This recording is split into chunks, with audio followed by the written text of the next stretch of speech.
Yes, we're back again, and we're excited to be with you guys tonight. And so I thought I would kick us off. Some of you are mid-bite, so I'll let you chew real quick. I'm just saying a thanks for our meal, if that's all right with you guys. Heavenly Father, thank you for our days and the people who are helping us be here tonight. Thank you for those who created and served us this meal tonight. We thank you for this time, and we pray that we would have an opportunity to just come together and experience new learning, new friendship, laughter, tears if they come. And we just thank you for the presence of all of these faces in the room and the lives that you have gone before and are still tapping on the shoulder and are excited to see here, just enjoying being together. We thank you for the food, and may it nourish our bodies. In your son's Jesus' name we pray, amen. Thanks, y'all. All right, if any of you are new, I'm Cyndi, this is Darcy. People do not get us confused, and you will see why. And so the people laughing are the ones who were definitely here last time. And tonight what we're gonna do is go through kind of the next phase of our strategic personal planning. And I realize that the notebook is not numbered, but we're gonna head, if you just flip through, and there's extra notebooks up there if anybody needs one. If the top of these, you'll see say what session it is on the bar on the top. So just get all the way through to where it says session 2 at the top. And I will remind you guys that we are not going to be doing this entire program. It's a 2 full-day program that Darcy and I do. So there will be parts in here or parts of the slides that we'll just kind of show you and go through, but feel free to go back and work through the material if you would like to. We really feel like the purpose of all of us being together is having time to be together and to visit and talk and learn about one another and share about ourselves and see what we're learning. So for those of you who love things to be very orderly, do not fret. We understand that we're moving through some pages, but we are excited that people get to have the material to go all the way through, to enjoy one another's company, and to really see strategically how they could get through the workbook on their own. All right? Tonight, we're going to be rolling through the second part of it. We'll talk about what we call our leadership core score. And that is just taking a picture of things like, am I listening well? Do I communicate well? And so it's a self-score, and there's no pass-fail. There's no everybody. I love it when people say, well, what is the right score? You know, out of 80 points, am I supposed to get like 70? I'm like, I don't care. I just put a score in there because people like to score themselves on things. So if you're a 20 and that's good enough for you, great. I'm all about that. But it just gives you a picture of where you are on some things associated with leadership, which brings me to the second point about kind of being together. You know, you guys are all leaders. The fact that you're here, you're leaders. It may be in how you listen to a friend or listen to your family or help give wisdom and direct or coordinate something at home or in the community. And so our definition of leadership is just turn around and see who's following you. And I know every woman in this room has people following you. It may be generations of children that look like you or that you've adopted or people at work, but we totally get that everybody's here operating from a place of leadership. So do not worry. Sometimes people say, well, I'm not in a leadership. I don't have the name president or something with my name. I'm like, okay, tell me about your week, and I'll point out some leadership places for you real quick. So we're quite aware of that. All right. We'll talk tonight about the power of your brand. And we, again, think about brand in terms of what are people thinking about you? Are you aware of the feedback? Like last week we asked people if you felt like you had the time and energy to go find out about feedback and get feedback from others. Well, that's part of, you know, there's a big difference between who you are and what other people think of you. And so the comforting part of that is to know what other people think of you. So often we get a little anxious about that, when in reality, there's nothing anybody can say about me that hits home with me unless I let it. And so it's really good to kind of have that observation about who am I in my space and in my world, and what are other people observing about me, and do I want to own that and help them see something else about me? So we'll talk about that a little bit tonight. All right, and then we're going to start on the SWOT analysis. The Harvard MBA strategist over here. She's gonna, aren't y'all fired up to do your strengths and weaknesses, opportunities and threats? So it is actually kind of fun because you do get to be very observant about yourself. And this week, our scripture that is a lifeblood for Darcy and that we talk about in pretty much every engagement we have comes back to Ephesians 4:29. And we talk about, how is it that if we think through what's coming out of our mouths, and if it's good, is it intended for edification? And so really, are we, the New King James Version says that it may impart grace to the hearers, but Darcy often quotes it as that building others up according to who they are. And so tonight, as we promised last week, is Darcy's week to share her story.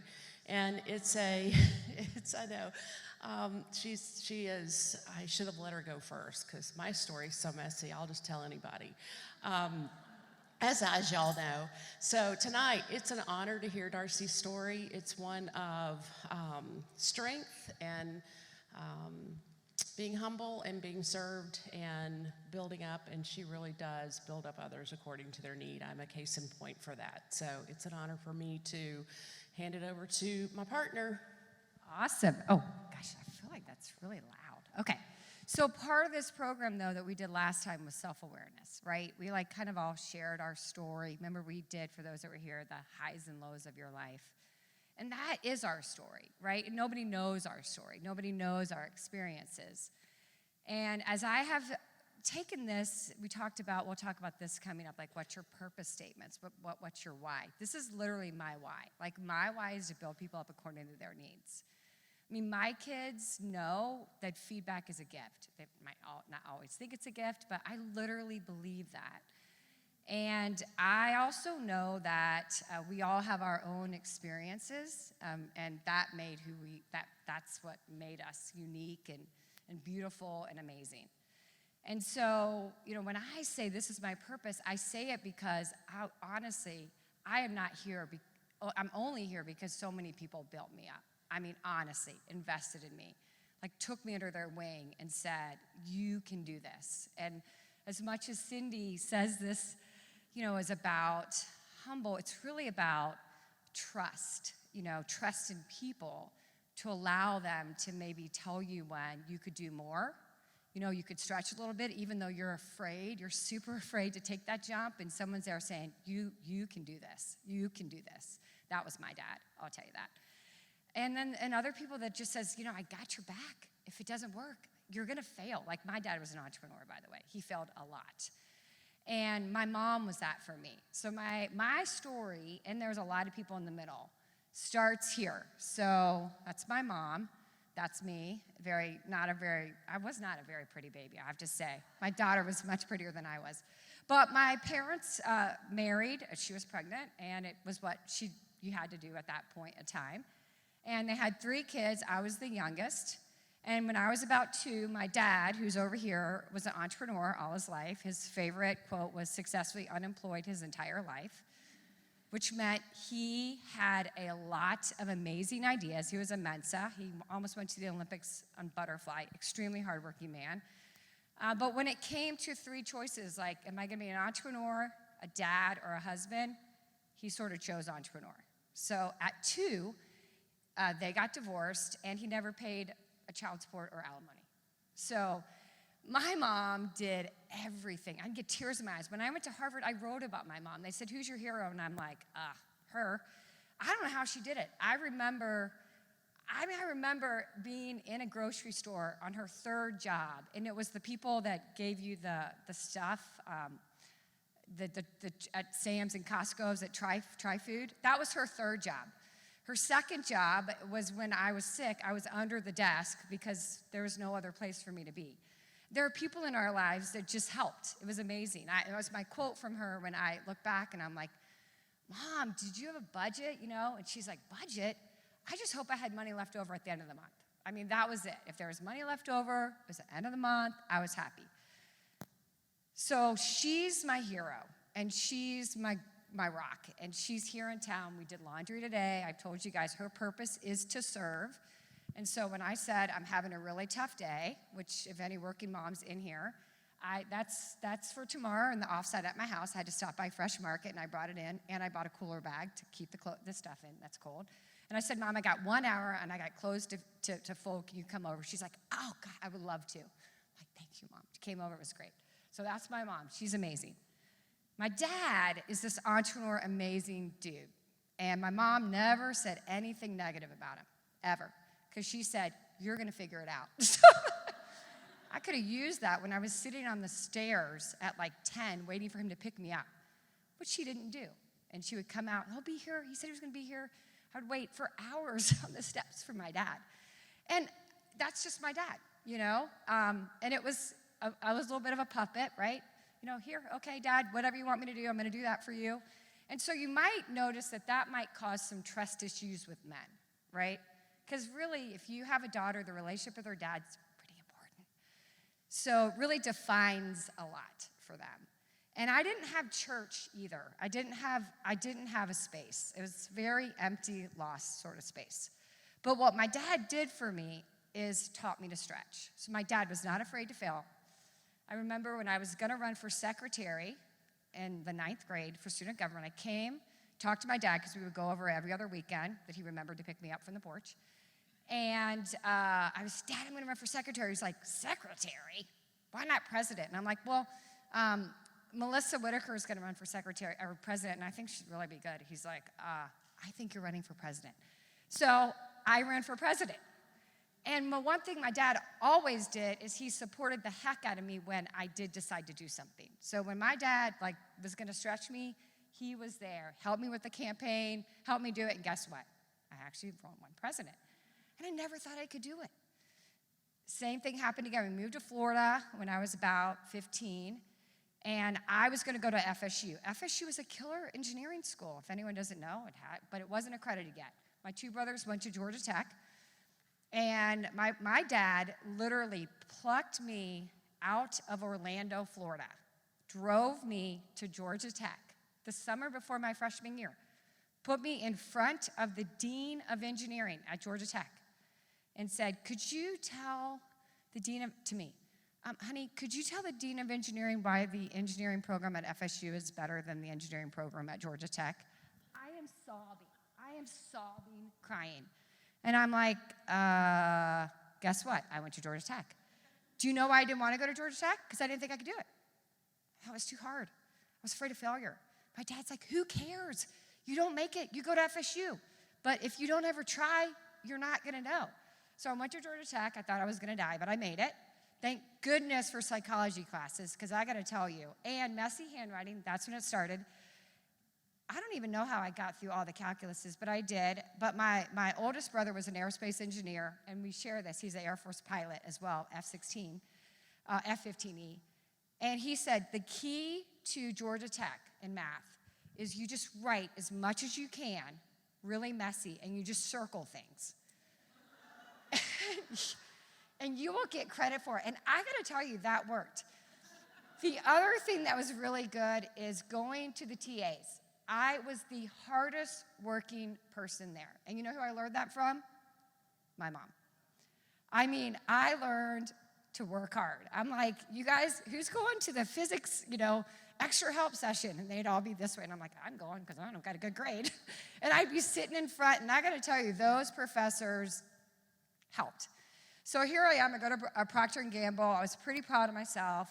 And I meet this perfect guy. I mean, Eric Pickering, so perfect, like on paper. Mechanical engineer, Washington University, from Seattle, great family. P&G moves you around. They move us to Augusta, Georgia.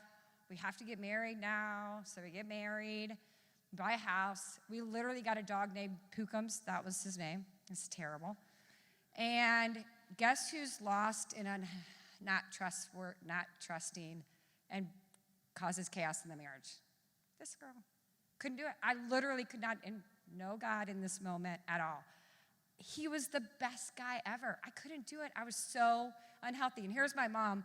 Mom, it's not working, crying. She's in Florida. I mean, can you imagine? I can't imagine. My daughter just went to college. I'm like, Lily, just don't call me crying. She's already called me crying.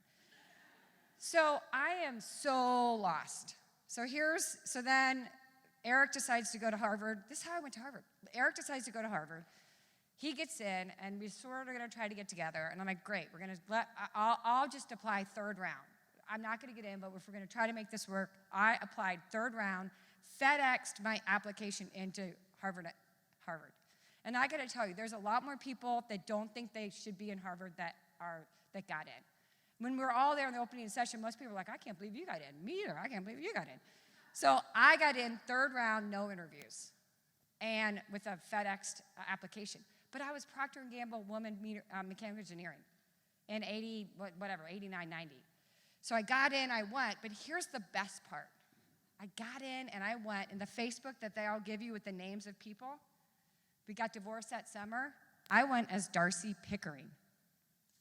I wasn't. I was Darcy Mishak. That was my maiden name. My husband was Eric Pickering. So I went to Harvard in the Facebook when they thought we were married, and we were not. That was a little awkward. So I tell everyone, we go in as a married couple, get divorced on the way in, and that's my life. Like literally sequencing, the other thing, I'm not really good at sequencing, just wasn't work, but not my gift. Got through it, but perseverance, hard work. I'm Darcy, I'm doing the best that I can. Marriage didn't work out because I'm just not a healthy person. Get through all that, finally get back to, there's a lot of other things going on, but I get back to Cincinnati, out of Harvard, so I'm at DC, meet this guy, come here, doesn't work out. That's a surprise. So all these good guys, it doesn't work out because it's me. And I finally knew what was missing. God, I really was not centered at all. I mean, I was a mess. So I actually got a psychologist too. She was very helpful. I had one of those every once in a while. But then I started going to Crossroads. Crossroads was really powerful for me. And I started reading Purpose Driven Life. Yeah, I was lost. Plus, best thing ever, I like to drink too. And it was great. I was really messed up. But here's what I realized. I was drinking. This is when I realized I was drinking. This is when I stopped drinking. Because everyone remember Fusion or E&O? It's E&O now, but it used to be a really cool international, I hung out with the national crowd and we'd go there. And I remember the moment. I was sitting at the bar, like full of people. I was with this international crowd because I'm Harvard. I'm cool. I mean, I can be here.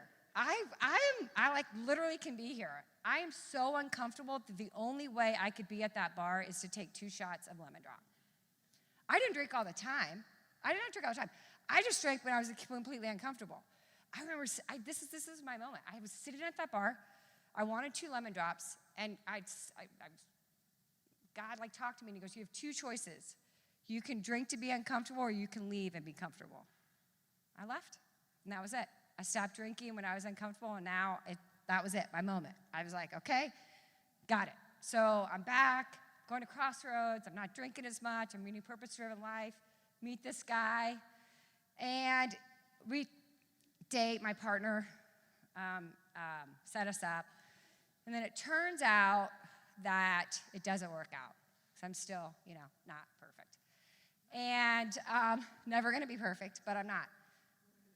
So then we're broken up for about 6 to 8 weeks, and I'm walking down on downtown, and I'm thinking, I haven't had my period in a while.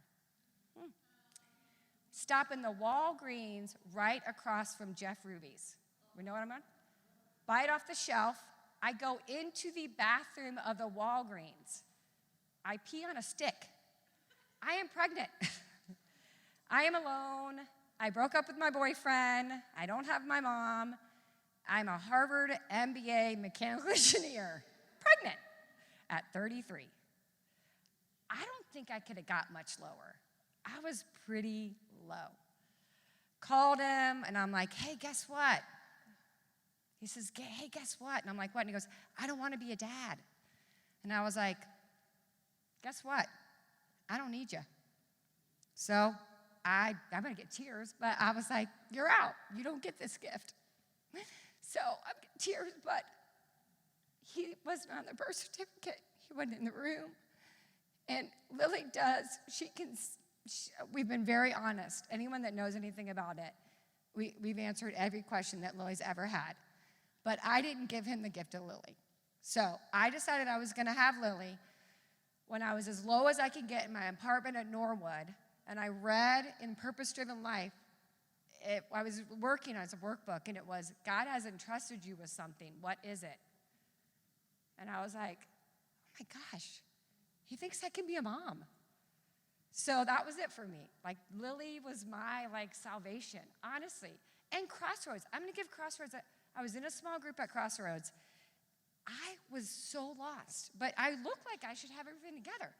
I was a mess. So I show up at Crossroads, and they just prayed all over me for the next, literally 9 months. But the person I haven't mentioned yet is the most important person, which is my husband now. Because Stephen, who is my husband now, this is us when we got married. That's Lily.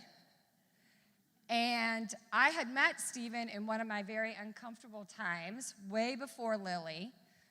Stephen lives in Mount Lookout. He's perfect. He's one of 7. But I didn't think I deserved that. His parents were married. My parents weren't married. I couldn't do it. We were together for a while, but I'm like, I can't be that. So we broke up, and then when I got pregnant with Lily, he was always there because I knew he was such a great guy. And I called him, and he was like, I don't need another friend. And I'm like, I'm pregnant, please help me. And he came to my side and was there the entire time. And I was about 8 months pregnant. I can still remember this.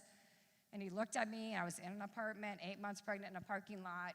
And he said, I love you. And I said, do you love all of me? And he's like, I love all of you. So that's it. So now we didn't exactly get married right away because this is not my story. But we have Lily, and now we have Logan, and we've been married for 18 years.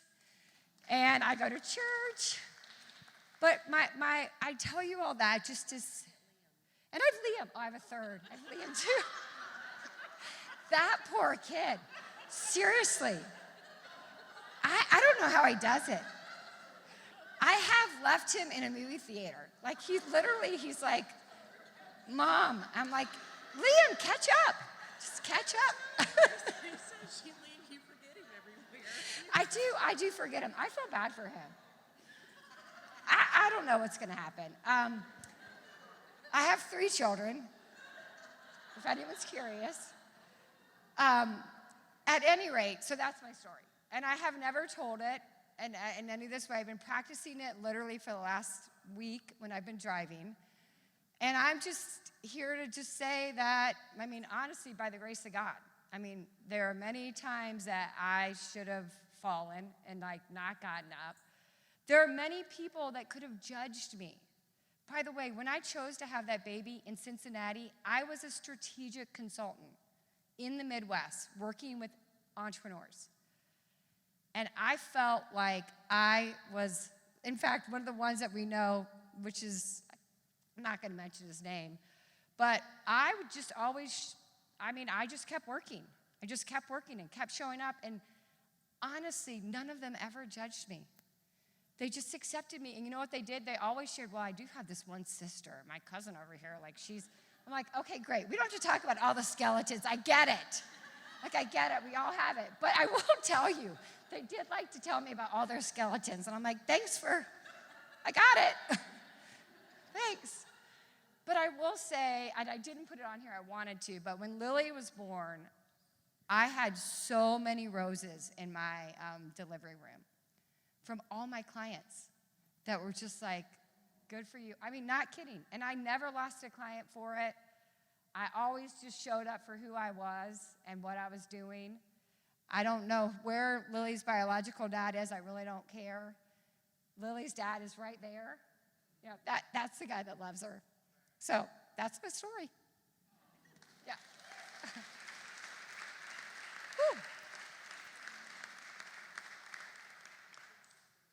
Okay, so where are we going now?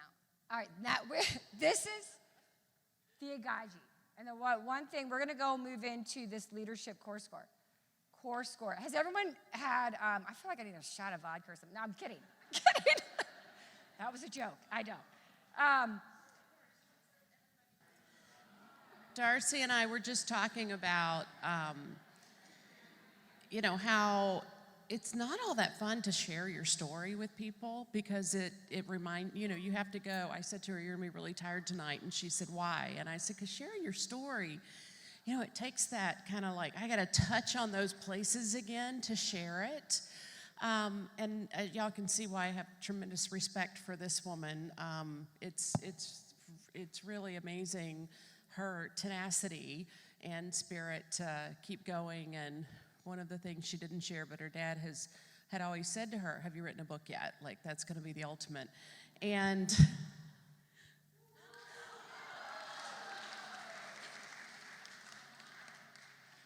she did it. She did it. Look at that smile on her face. It has been a labor of exhausting commitment. Yeah, 7 years of we heard her story. Like, other people, we hear 7 years and they're like, well, why didn't you get your act together? And then you hear Darcy's story and you go, 7 years to write that book and touch on all of that story of her dad. And he has since passed away just a few years back, but what a journey in that. And I respect the journeys in this room, and I hope that in whatever way you're comfortable, we begin to share them and forge friendships out of those places, the beauty out of the ashes. There are times we were just sitting here laughing about, why does anybody ever hire us? If all of our clients heard our stories. And but Darcy said, it's why we relate so well to people. I mean, out of that scar tissue and brokenness is not a lot of judgment that you'll ever get from us as women who have all had different stories through life. And not all of us have had those hard tumbles and spins. And I had a friend, my bestie in life, has had a pretty predictable, healthy children at home with them, now tons of healthy grandchildren, and kind of goes between here and their lake house. And she and I were talking one night, and she said, I struggle sometimes with, like, your life has been this sort of roller coaster, and mine seems to be sort of we planned it and it happened. And I said, but isn't that beautiful too, that, in my life, she's like my steady. And that out of her not having those places where I might flinch or something might bring back a memory, she's so clear about her wisdom and her ideas and her input and when to speak up, that, that has shaped her too. So I don't think it's this banner for any of us of what we have or haven't been through. It really is about the acceptance of the journey God's got us on. And, the Bible is full of the one another's. Are we loving one another? Are we caring for one another? Are we compassionate to one another? And that list goes on and on and on about the one another's in the Bible. And I think it doesn't really matter where your story starts or what you've been through. It is that place of beauty and willingness to kind of stay grounded, figure out who you are, so that when something happens in life, you don't feel like you've got a knee-jerk reaction over it, but you kind of go, okay, well, I'm centered. I've studied myself. I understand myself. And so I don't need to necessarily go for a tumble with this, and I can go listen to people and ask for help. And I think that takes, going through my son Daniel's life, I had never asked for help before because I didn't think you asked for help. I thought that was a sign of weakness. And so it brings me in tonight to what we're talking about around leadership again. And I shared earlier kind of my perspective on leadership, that we're all leaders. And I talk a lot about, what is leadership? And I love this definition that it's the influencing of the movement of a group of people. Okay? Any of you ever been in a car with a whole bunch of people, especially little people, screaming and yelling? I think y'all are movements and influences of groups of people, all right? And so if we really think about the differences of the people in our life and the exploration of what we do, it's being able to help them through stress and through seeing a vision and through getting to another side. Darcy's dad had vision about what he saw in his daughter. And he may not have been there at every turn, but he had a vision of who she was, that she wasn't the secretary of a club, which is a great role. But if any of you know Darcy, Darcy's not a secretary of much, okay? And, you know, that is like a powerful part of what we all bring, that even in what he had to bring, that's what he brought. And so if we look at, I like to work off of what I call the new definition of leadership. Do you mind? Thanks. Yeah, and this is not in your book, and I know it's a little bit small up here, but We said we'd send the slides last time, but we'll send them after day 2. So we will. Did we do them after day 1? I'm thinking. So we'll PDF after 2. all of these to you, and we'll get an email out. Yeah. And when we think about what we've been through over the course of, I'm 56, we'll be 57 in a couple of months, in the course of life, and both of us starting at P&G, and I know a lot of you have that influence, or GE or J&J, some of the bigger companies in town. You know, we went in when things were directing and you managed people. Like, it's my job to get you to do what you're supposed to do, because then I'm going to be measured on that. And this day of an age of quiet quitting and learning about how people work and becoming more accountable and responsible to that, we've really moved over to coaching and leading people, and leading as what's important to you about this vision and what do you want to accomplish about this. I mean, any of you who have tried to get the people in your life to do what you wanted them to do, how successful was that? Not very, you know? But all of a sudden, if you get them to have a vision of what you're doing, then there's a inner motivation for them and how they're moving forward. I had this thought today that I hadn't thought about in years, but growing up, we didn't have a whole lot. And my dad had started a business, and money was always tight, or we had plenty, but then it seemed to be gone again with his entrepreneurial style. And we loved going to Six Flags. Like, I wasn't on a plane till I was in college. I mean, that you didn't go on a plane. But my parents would always say there wasn't enough money to go to Six Flags. And we were in Mobile, Alabama, get to Atlanta. And so we started this thing every year. The kids would get our heads together, and we'd start calculating how much a hotel would be, how much gas would be, how much the tickets would be, how much food we would need, if we packed, what that looked like. And so we'd go to our parents with this vision of getting to ride the roller coaster in Six Flags, and we would make a promise that we'd get water with dinner. We would not complain when we hit the grocery store and packed our own sandwiches. We wouldn't ask for t-shirts or spending money, and we would not argue in the car on the way. We got to go to Six Flags almost every year. Now, I look back at that, my parents are probably, well, my mom's passed away, but if he were here today, he'd start laughing. Oh, we got y'all. They were probably planning on going to Six Flags every year. But by making it look like we weren't going to, they coached us and led us how to do a budget and how to get along and how to enjoy Six Flags. And that's just a whole different way of going to Six Flags. Now, and I will honestly say, the ride home was not as peaceful. We had some big old fights with threats to pull off on the side of the road on the way home from Six Flags every year. But that's okay. They didn't have to listen to us do that the whole time. So that's coaching and leading. So a few of these others are pretty self-explanatory. You know, authority. I have power, and so I'm going to tell you what to do, versus, oh my gosh, what if we took this to a new level? What if we could see a way that we got to go to Six Flags every year? What if one year our whole family cut back and we got to go to Disney World for the first time? What if?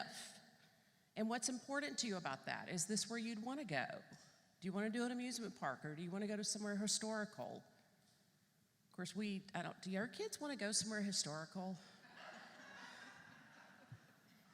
I still think one of my favorite stories is a friend of mine that they took their 4 kids to one of these old-fashioned, like, old town things and went in the general store and all that. She said her daughter sat down on the edge outside and she said, "This is not fun." She said, "I haven't laughed all day." And my friend said, "Why did you think we were going to laugh all day?" And she said, "You said this was going to be hysterical." She was not happy. I wouldn't be either. So, all right. Can I just, that's the second time I've heard her tell that story about Six Flags, because we were on a conference call today, a Zoom. I just thought about it today. Yeah, with a large lab company that they do labs for COVID-ish. There are about 400 people now. They haven't had a vision or a strategy, but guess what? The top 5 most smart people there have developed a plan. They haven't shared it with anyone, but they have it. It's 8 pages of the 10 Commandments, but they haven't decided to share it yet. We were talking about it, and we're like, do you think anyone is going to buy into that plan? They even did core values on their own. Thanks for that. That's super helpful. It is crazy, but they are leading in this way. They think that everyone just wants a document. Oh, I'll just do whatever you want. Thanks for telling me. That is not. So we spent most of the conference call going, if there's not engagement, if there's not opportunity to commit, to be part of it, that's why plans fail. That's why visions fail. It's not because they're wrong. The plan, by the way, is actually a great plan. The guy who developed it from GE, super smart plan. The problem, he's only been there for 2 months, so he has no credibility. And he's not leading in this way that we need to lead. Women, we're all women. We're better at this than men are. But that's just the reality. We're much better at this. But that's what we're talking about. And we really do this a lot with our leaders. We really try to say, slow down. We know you have the right answer. The problem is they don't believe you. So it's all about trying to lead in a way that people can get on the bus and know and help direct the bus. But still, we got to know where the bus is going. Yeah. So yeah. It's interesting. And this applies in so many areas. I have a friend who recently has been through a divorce, and they've been split up for like 5 years working on it, and so it finally was at a point. And so she just found out over Thanksgiving that the place that they all would still go together, because her son is a junior in college this year, was her former mother-in-law, but step to her ex-husband. And now she's invited the whole rest of the family, and she lives in Tucson, so y'all will not meet this friend. I'm not sharing somebody's personal story that y'all might run into. But her former mother-in-law said, well, you can just sleep on the Murphy bed in the room with your ex-sister-in-law and her kids.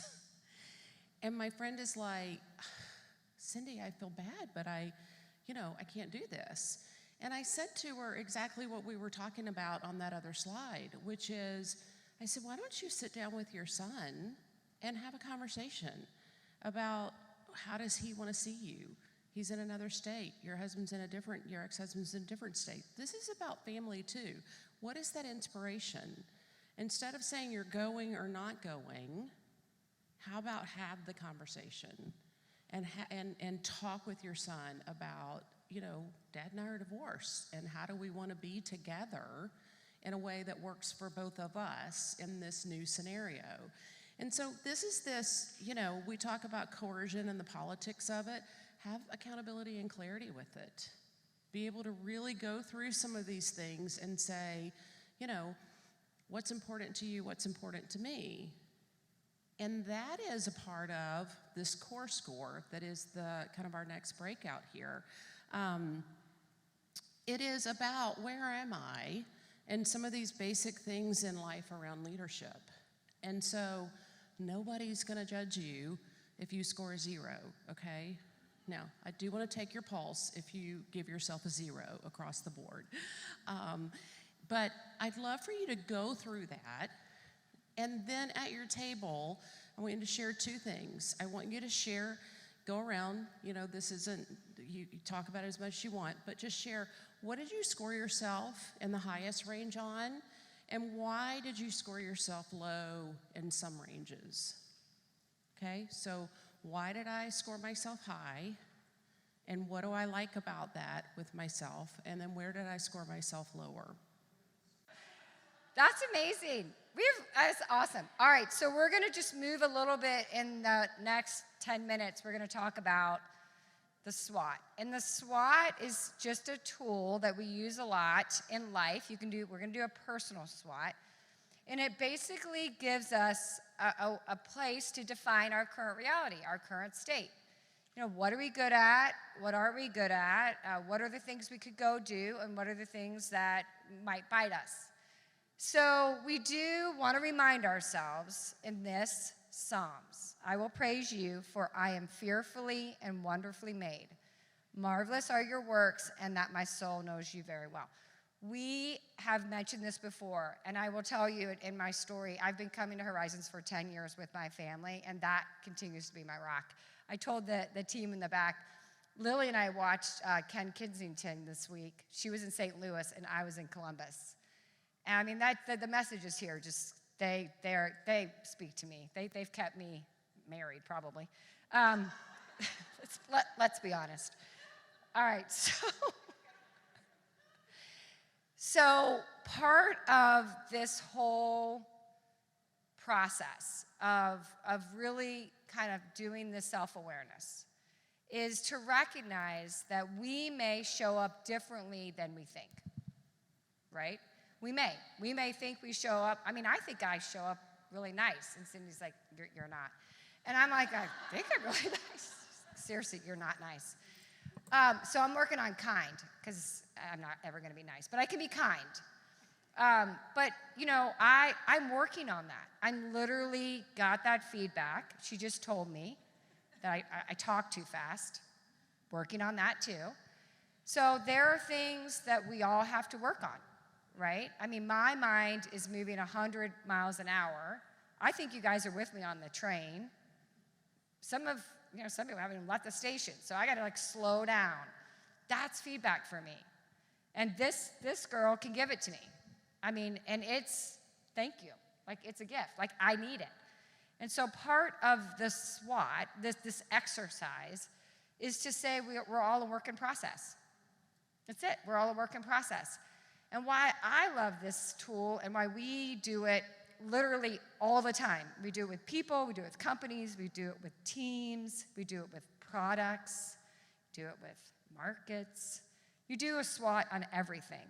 Because all it does is say, what's working well, what's not working well, what could we do better, and what could bite us. And it's just 4 perspectives about where we are today. And the power of it, though, is to recognize that there is how you think you're behaving and how others really experience you. And so I do want Cyndi to do a little bit on brand before we move back, because I do think that's pretty powerful. The kind of old-fashioned way of thinking about, marketing and who we are is to go, what's your brand promise? How do we hear that? You're in the business, aren't you? I see it on your face. She's like, yeah. But we have a brand too. It's really fascinating to me to think about what other people say about me versus how I see myself. I mean, one of the things that really kind of spurred me on to be in the world of coaching is that I would hear from people all the time that I could be intimidating and I was too blunt and I was too direct. And I'd be like, that is not me. Like, I love people. I love people growing. I have to watch because I just love feedback and I love giving feedback. And I'm like, oh, you could do this better. And, Darcy, I think when you get moving fast, this microphone isn't allowing people to hear everything you're saying. And I want y'all to hear everything she's saying because she's so good at what she does and what her life has taught her. So that is so important for us to be able to really get and receive feedback. I know last time, we really challenged you guys to do some feedback, and I hope some of you did, but this is an even further part of that. And so when we think about kind of brand, I am a brand. And what was happening was people were seeing me in a way that was because I love the idea of people growing. I was giving unnecessary feedback, and I wasn't saying, hey, can I give you feedback? Or, hey, I think this could help. I was just coming right out with, boom, go do this because I know it'll make you better, and aren't you glad I gave you that feedback? And so my brand became, are you being too intimidating? You're too bold. You shut people down. And then that brand wasn't who I wanted it to be. It wasn't affecting lives the way I wanted to affect lives. And so in getting that feedback and being able to think through, okay, what do other people see in me? What is that gap between where I am right now and how other people see me? And am I okay with that gap being there? So it helped me.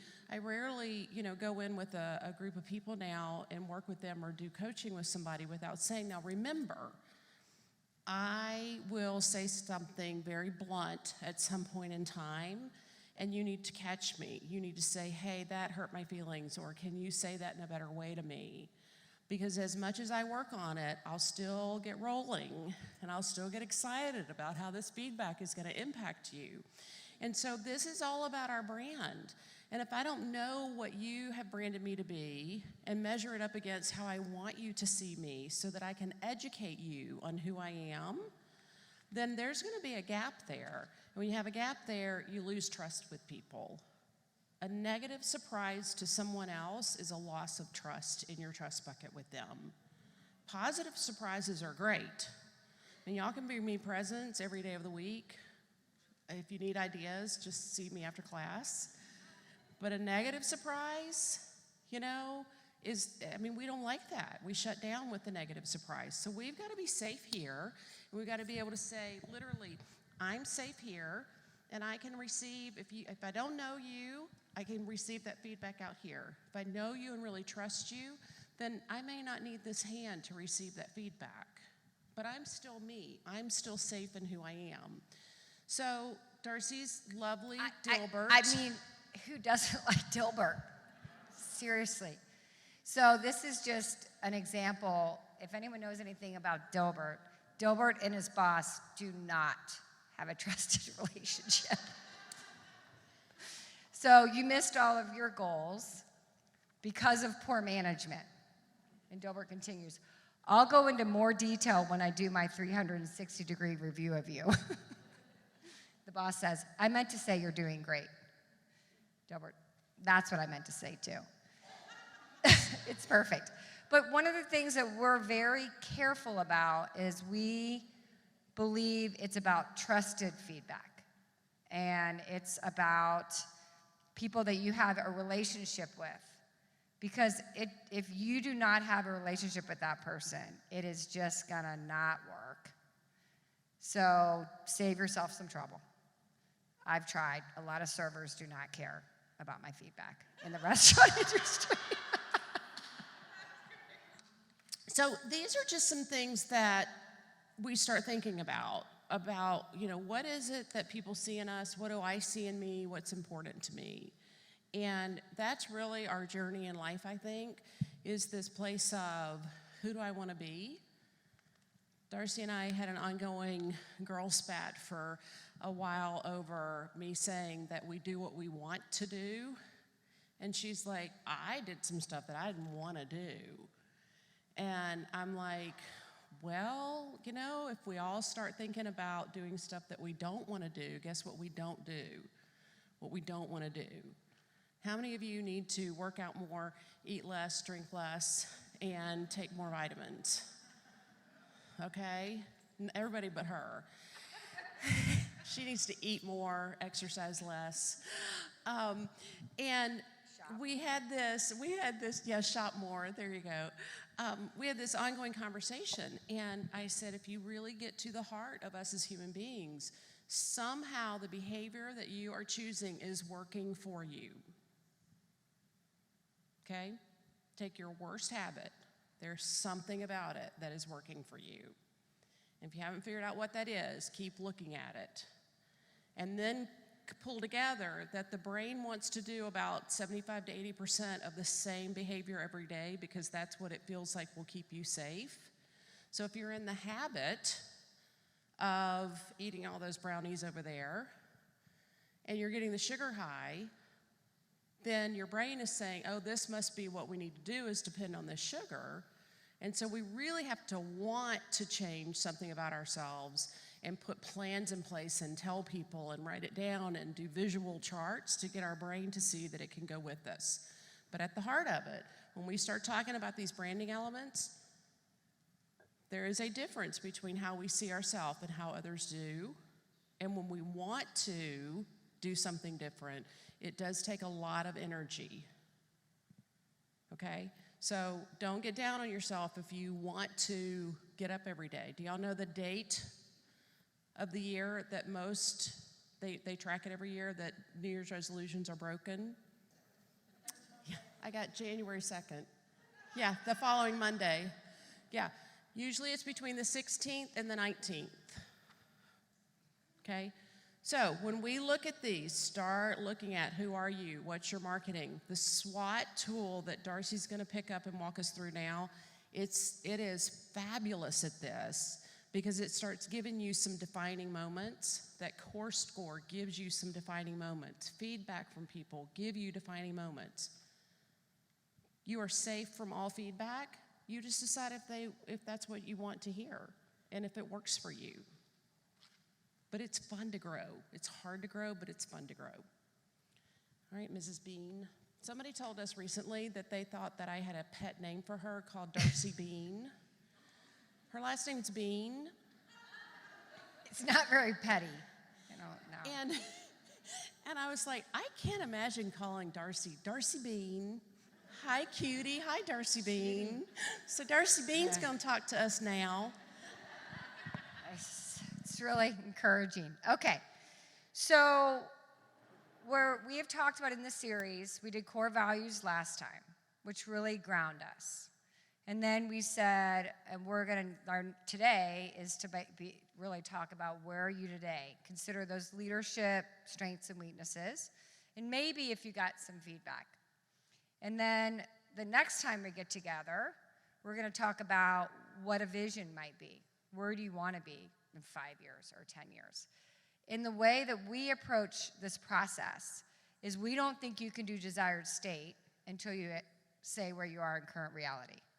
Now, some people don't do it that way, but we do. We say current reality is first, so put it together, and then next time when we get together, we're going to do visioning, which is kind of fun.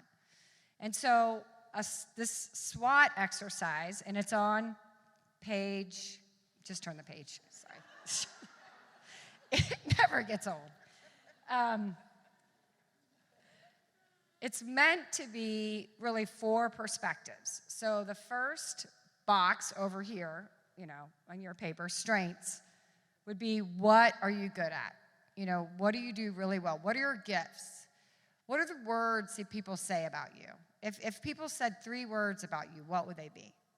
What do you do really well? I mean, people would put, for me, process-oriented, feedback giver, hard work's not, working through a problem. What do you really well? What do you do really well? The next area is weaknesses. If people were to give you one piece of advice, what would they tell you to improve? What would be that one thing? Hey, if you could be a little more kind, or if you could, for me, I try to do too many things. It might not be any of your issue, but I tend to have too many balls in the air. Maybe if I could prioritize. A weakness for me might be I could be a little more patient. So what is holding you back to being that best version? So this part, the strengths and weaknesses are really meant to be internal. Where are you today? What we want opportunities and threats to be external. In what could you go do? So sometimes people make opportunities improve in a weakness. I'd rather you think about what are other things that you could go do if you were living your best self. I could go coach soccer. I'm actually considering in my next phase, I'm excited. I'm going to be that soccer ref in the center. I'm just going to yell at 15-year-olds like all night. I'm going to throw parents out. I can't wait. Like, I'm going to be a center ref. That's on my opportunity list. But also on my opportunity list was write a book. And it did take me a long time. One reason it took me a long time is because the first 2 drafts were not very good. And I had to have someone tell me that. You can't go to print with that. And I kind of sulked a little bit. And then I had to have someone actually help me. Most of the time, opportunities might take someone else to help you. Okay? Might take someone else to help you. But those are the things we could go do if we had more time, if we had more money. Maybe a vacation. Maybe a hobby that you wish you could start doing.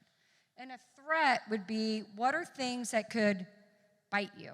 Like, one of the threats on my list has been my mom is 81. She'll be 81. And she, again, doesn't have a big pension. She wouldn't, right? So I know that I'm going to be taking care of my mom whenever she needs me to take care of her. And that's not a threat for me, but her health is, and to make sure I'm prepared for when she needs to be here, I'm going to be there for her. And then another threat would be if something happened to my husband. I literally have no idea where any of our finances are. This is a current threat. Like, I have no idea. We own about 8 or 9 single-family houses. I don't even know the names of them. That's a problem. That's in my threat page. Those things could bite me. If he goes to the hospital and they're like, oh, so-and-so needs a key, I have no idea what they're talking about. That is actually a threat. It's not a weakness because I don't care, but it is a threat. It's not a weakness because it's not my job, but it is a threat. So here is an example, mine. I think I talked about some of these. Strengths, weaknesses, work on too many things, limited capacity, response time, write a book. I'm going to find a cause. I keep thinking about fostering. And then threats, loss of a large client, technology, backups, my family. So I would like you, just for a few minutes, because I do want you to share, and it's 8:15. Just think about maybe one in each. Just one in each. And then you could go, because this is a big exercise. You're not going to do this in 15 minutes. This is an exercise that really might take an hour and a half. You might want to talk about someone with it. That's why we did the feedback part. But just maybe put one thing in each perspective and share it. Is that fair? Good.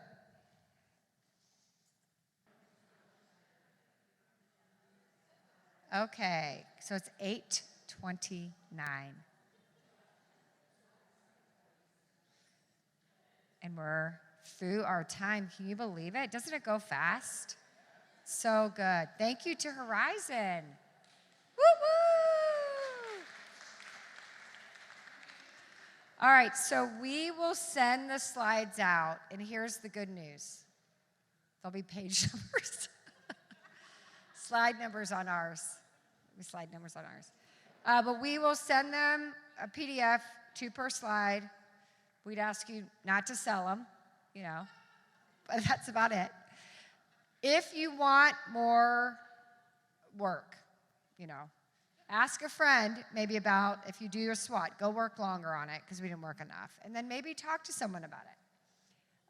One thing we would like you to do, this is the one thing we would like you to do, and we'll put this in the email. We would like all of you to come back with 2 of your favorite quotes. 2 of your favorite quotes. You'll share it at the table. It's very important to our next exercise. 2 of your favorite quotes. That's very important. And then if you want to, we're going to talk about vision next time. We're going to show you these 2 videos. These are videos that we share with our clients. Simon Sinek, Start With Why. And then there's a fun one, Patty, I can't say her last name. Draw Your Vision. We are going to draw our visions next time, so if you want to watch that, you can. You don't have to. The one thing we would like you to do is bring 2 quotes. It'll be really fun. And then we'll put all that in the email. All right, guys. Bye.